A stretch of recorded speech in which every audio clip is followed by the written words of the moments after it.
Billionaire father sees black waitress, let disabled son lead a dance step, and then changes her life forever. The silence that fell over Kingsley's Manhattan's most exclusive restaurant was so thick, it seemed to have weight. Conversation ceased, cutlery froze in midair, and dozens of eyes fixed on the small space between the tables. 10-year-old Lucas Montgomery was visibly shaking. His legs, trapped in metal braces, wavered as he reached out to Diana Johnson.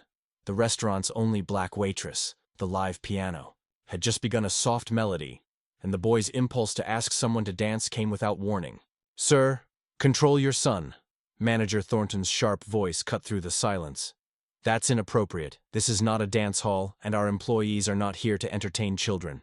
Richard Montgomery, owner of Montgomery Investments and one of the richest men in the country, swallowed hard. It was the first time he had taken Lucas out to dinner in public since the accident that had partially paralyzed his legs 2 years earlier. A mistake he would not repeat. "Lucas, sit down." The order came low but firm. Diana remained motionless, her gaze shifting between the manager, the billionaire, and the boy whose hand was still hanging in the air. In her 5 years working there, she had learned to become invisible, especially to customers like Montgomery. "Mr. Thornton, I'm leaving. My shift is over." Her voice sounded calm as she removed her apron and placed it on the tray. Then, to everyone's amazement, she smiled at Lucas and took his hand. "I can't dance in an apron." Richard stood up abruptly. "What do you think you're doing?" Diana held his gaze. "I'm accepting an invitation, sir." Before anyone could interfere, Lucas took a hesitant step forward. His foot dragged painfully across the floor, and the metal of his braces screeched. But Diana didn't try to guide him or hurry him. She simply adjusted her own pace to his. "She's getting fired tomorrow," whispered a woman at the next table. Richard watched, paralyzed. A sudden memory struck him. Elizabeth, his late wife, dancing with Lucas in the living room. "It's not about perfection," she had said. "It's about connection." As Diana followed Lucas's clumsy steps, something in the boy's eyes changed. Fear gave way to intense concentration. Shame gave way to shy pride. For the first time since the accident, he wasn't being guided, helped, or corrected. He was leading. "Mr. Montgomery." The manager's voice interrupted his thoughts. "I can assure you this will never happen again. She will be properly disciplined." Richard didn't respond.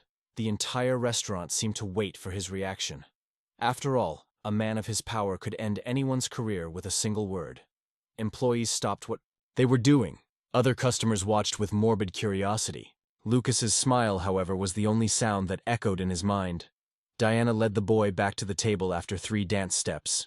"Thank you for asking me out," she said formally, as if speaking to an adult. "It was an honor."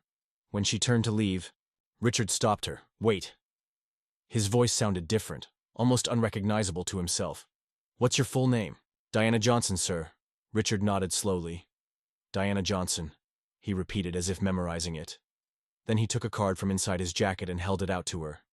"My office, tomorrow at 10 a.m. The entire restaurant held its breath. Diana accepted the card without showing any emotion, but her hand trembled slightly. "Dad," Lucas called as she walked away. "Why did you do that?" The question hung in the air like an accusation.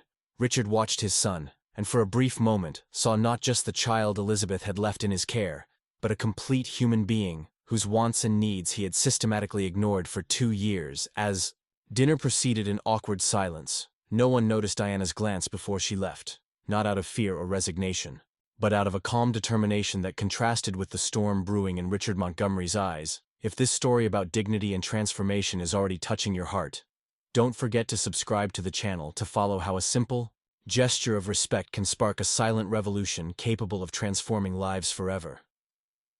The lobby of Montgomery Tower sparkled with its glass and marble walls, reflecting the morning sunlight. Diana Johnson immediately felt out of place in her best outfit, a navy blue skirt and white blouse bought on sale.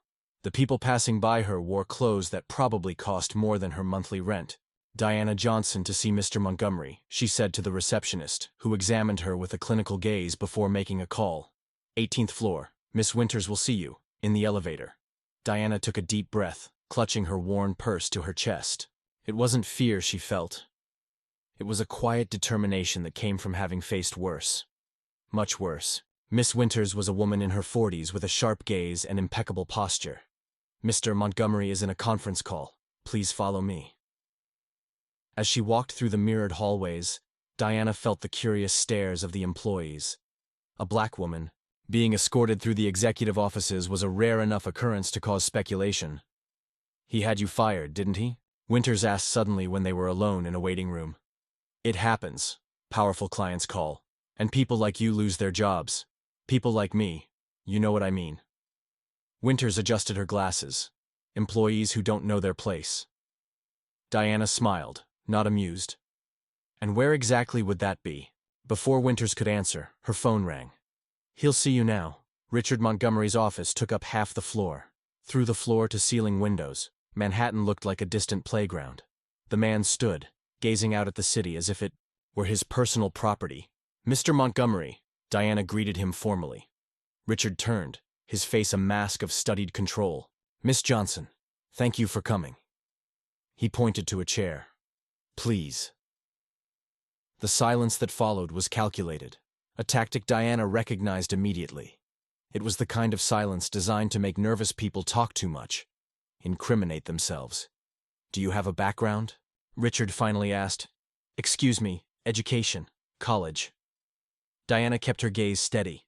Bachelor's degree in child development from NYU. Incomplete master's degree in special education. Something flashed across Richard's face. Surprise, perhaps. "And you work as a waitress." "I work 3 jobs, actually. The restaurant, a bookstore on weekends. And as a tutor when I can get students." Richard moved to her table, picking up a folder. "I did some research on you, Miss Johnson. I wanted to understand who the person was who," he hesitated, "danced with my son." He opened the folder, revealing printed photos of a community center. "Freedom Steps, you founded that 6 years ago." Diana sat up straighter in her chair. "I co-founded it with my sister Zoe. A dance program for children with physical disabilities." Richard leafed through some documents, which is now about to close due to lack of funding. Diana showed no surprise. "Of course he would find all that out in less than 24 hours. I didn't come here to ask you for money, Mr. Montgomery." "Then why did you come?" "Because you invited me." Richard laughed softly, a joyless sound. "Fair enough." He stood up again, restless. "I want you to work for me." Diana blinked, genuinely taken aback. "As a waitress in your house?" Richard's face hardened. "As a therapeutic companion." For Lucas, his son's name seemed difficult for him to say. Diana noticed how his eyes momentarily drifted to a photo on the table. A smiling woman holding a baby. "I have the best specialists in the country," Richard continued. "Physical therapists, neurologists, psychologists. But what you did yesterday—" He paused as if the words betrayed him. "It was just a dance, Mr. Montgomery. It was the first time I've seen him smile since the accident. The admission was painful. I don't want a dancer for my son. I want someone who can do what you did. Follow, not lead." Diana studied the man in front of her, beneath the facade of power and control. She saw what others might not. A desperate, lost father. "I can pay you 5 times what you're making now." Diana stood up. "No." Richard looked shocked, like someone unaccustomed to hearing that word. "I don't work for people who see only my color or my social class before they see my competence," she explained calmly. "And I definitely don't work for people who try to buy solutions to emotional problems." Richard's face flushed. "You're turning down an offer that would solve your financial problems out of pride?" "Out of dignity," Diana corrected. "And because your son deserves more than someone hired to pretend to care." She walked to the door, then paused. "Lucas doesn't need more experts. He needs space to lead his own life." "You don't know my son, no," Diana agreed. "But I know people like him, people whose physical limitations are nothing compared to the invisible cages we build around them." She took a card from her purse and placed it on the table. "Freedom Steps classes on Tuesdays and Thursdays, 4 p.m. If you'd like to bring Lucas, the first class is free." As Diana left, she passed Winters, who had obviously been listening behind the door. "You just turned down an offer from Richard Montgomery," she whispered incredulously. Are you crazy? Diana smiled. Maybe, but I'd rather be crazy than be property. The following Wednesday, Diana was at the reception desk of the community center when Zoe, her sister and co-founder of the project, came running up. "There's a Bentley parked outside," she whispered, nervously adjusting her hijab, "and you won't believe who's inside." Through the window, Diana saw the luxurious car. Lucas was in the back seat, looking anxiously out the window. Richard remained in the driver's seat, his hands still on the steering wheel, as if fighting an internal battle. "He's not coming in," Zoe predicted. "Men like him don't come to places like this." Diana smiled, remembering Lucas's gaze during those brief moments of dancing. Don't underestimate the power of a determined son. As they watched, the car door opened. Lucas got out slowly, adjusting his gadgets. Then, to everyone's surprise, Richard got out too. The billionaire looked out of place in his casual pants and sweater, an obvious attempt to dress less formally, but still screaming privilege. "I told you he'd come." Diana murmured more to herself. Zoe stared at her. "What did you do?" Diana didn't answer, but her eyes sparkled with a secret that not even her sister fully knew. In her tiny apartment in the Bronx, hidden under her bed, was a notebook filled with notes about children like Lucas and men like Richard Montgomery. Years of observation, research, and a plan that had begun with a simple acceptance of an invitation to dance. What Richard Montgomery didn't know, what he couldn't imagine in his world of glass towers and endless bank accounts, was that Diana Johnson wasn't just a waitress who had agreed to dance with his son. She was a woman with a mission, and his empire of isolation and privilege was about to face its greatest challenge: the simple truth that some of the greatest lessons in life cannot be bought. They must be lived. Freedom. Steps operated out of an old community warehouse. Handmade posters decorated the walls with phrases like "your rhythm, your rules, and every move counts." When Richard and Lucas entered, children with various types of mobility devices practiced free movements to the sound of a light beat. "Mr. Montgomery," Diana approached, wearing simple clothes with the program logo. "Welcome." Lucas watched, the children in awe. A girl in a wheelchair spun in precise circles, while a boy with a prosthetic leg created a sequence of steps. "It looks chaotic," Richard commented, visibly uncomfortable. "There is structure," Diana replied. "It's just not the one you recognize." She turned to Lucas. "Would you like to join in?" The boy nodded enthusiastically, but looked at his father, hesitant. "Go on," Richard said tensely. "I'll be right here." As Diana guided Lucas to the group, Zoe approached Richard and offered him a chair. "The first day is always the hardest," she commented. "For the parents, not the kids." "This isn't therapy," Richard argued. "I hired the best rehabilitation specialists." "And how has that been working for Lucas?" Zoe asked gently. The studio door opened. An older woman entered, leaning on an ornate cane.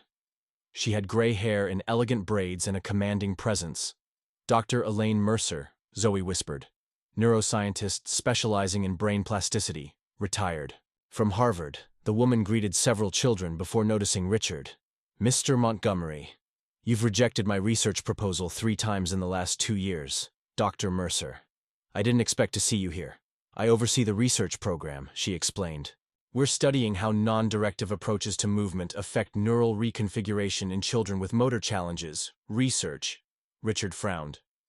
"I thought this was just a community dance class," Diana returned, leaving Lucas exploring movements. "With another child, Freedom Steps is a pilot motor rehabilitation program based on the theory of movement autonomy," she explained. "We integrate adaptive dance with neuroscientific principles." "Why do you work as a waitress if you lead a research program?" "Because we don't have adequate funding yet, and because people like you rejected us 3 times, the penny dropped. You were Dr. Mercer's assistant on the proposals, co-author." Dr. Mercer corrected. "Diana has an incomplete master's degree because she had to leave college to take care of her sister. But her theoretical work is groundbreaking." "You knew who I was at the restaurant," Richard concluded. "From the moment you walked in," Diana confirmed. "And when Lucas got up to dance, I recognized the opportunity to show not tell. Was it staged, the dance?" "Absolutely not. Lucas chose to get up, I chose to follow." A group of reporters entered the studio. Richard immediately tensed. What's this? Part 2 of the plan. Diana smiled slightly. Zoe showed Richard a newly published article. Revolutionary. Motor rehabilitation methodology shows promising results. We published our first results today, Dr. Mercer explained. And we invited the press. You used my son for a public relations stunt. Richard's voice was pure ice. Diana led him into a side room where photos of dozens of children adorned the walls, each with handwritten progress statistics. On the last wall was an empty frame. What's that? He asked. Our future. The full rehabilitation center we could build if we had the resources. 500 children a year instead of 50. You orchestrated all this, Richard muttered. The dance, the meeting, bringing me here on press day. I saw an opportunity, and took it. 4 months ago, when you canceled our meeting without reading the proposal, I promised myself I'd find a way. Diana, Zoe interrupted. It's Lucas. They rushed back. Lucas was in the center of the room, surrounded by other children. Someone had turned off the music, and everyone watched in silence. The boy had removed one of his braces and was trying to balance on just one support, Lucas. Richard started forward, but Diana stopped him. Wait, she whispered. Watch. Lucas took a deep breath, focused. Then, to everyone's amazement, especially his father's, he took a complete step without full support. It was small, shaky, but entirely his. The children cheered.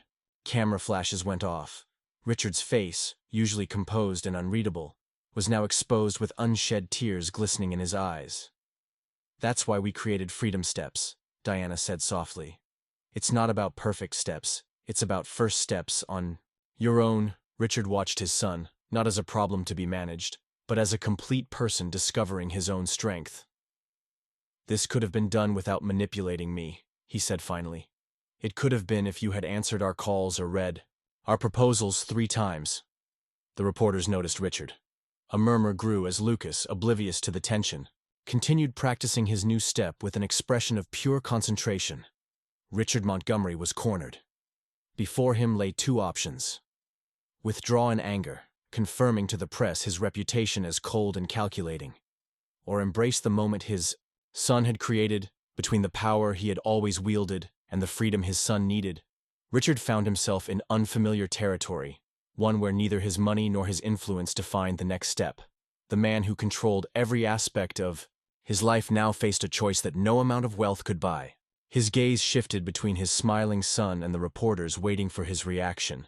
Humility was not a virtue in his vocabulary, but as he saw the transformation on Lucas's face, something inside him began to break.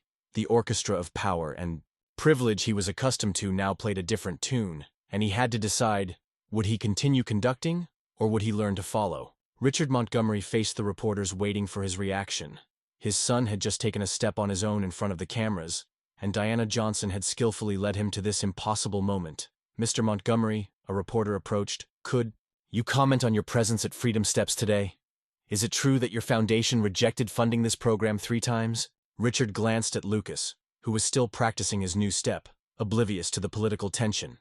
Then, to everyone's surprise, especially Diana's, he smiled. You know what's hardest for someone in my position? Richard addressed the reporter, but spoke loudly enough for everyone to hear. Admitting when we're wrong, a stunned silence filled the room. The Montgomery Foundation is pleased to announce a commitment to fully fund Freedom Steps for the next 5 years and to build a permanent rehabilitation center based on the methodology developed by Dr. Mercer and Mims Johnson. Camera flashes exploded. Zoe let out a cry of surprise.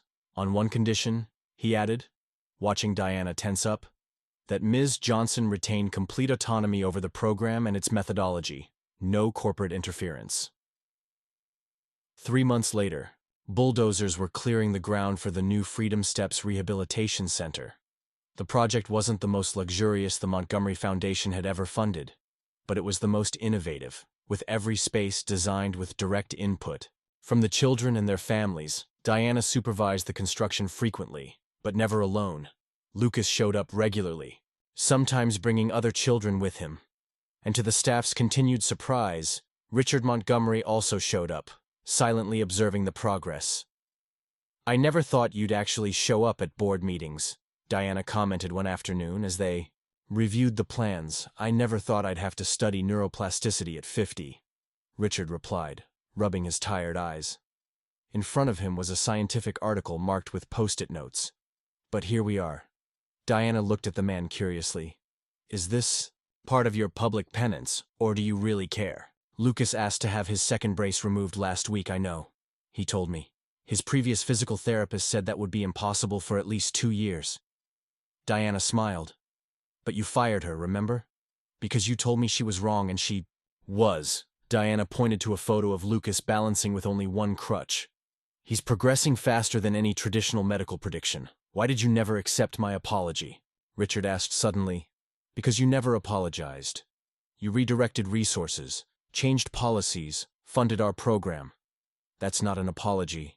It's compensation. Richard nodded slowly. Fair again. At the opening ceremony, 6 months later, the contrast with that night in the restaurant couldn't have been greater. The huge adaptive space was filled with children with various types of mobility devices, all moving freely. In the center of the main hall, Lucas, now wearing only a lightweight brace on his left leg, led a small choreographed routine with 3 other children. His movements were still limited, but they flowed with a confidence no doctor had predicted. Richard watched from a distance, not interfering. He doesn't need you to hold him anymore, Diana said, approaching quietly. No, Richard agreed. But he still needs me to be around. Crucial difference. Richard turned to face her. Thank you, he said simply. For what exactly? For teaching me to follow. A reporter approached.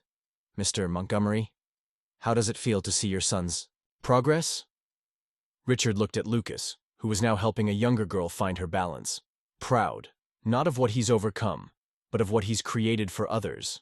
And what's been the biggest lesson you've learned on this journey? Richard Montgomery, the man who had once been known only for his financial empire, looked directly into the camera. That true leaders aren't those who guide others down the path they believe is right, but those who have the courage to follow when someone shows them a better way. A year later, the Freedom Steps program expanded to 3 new cities.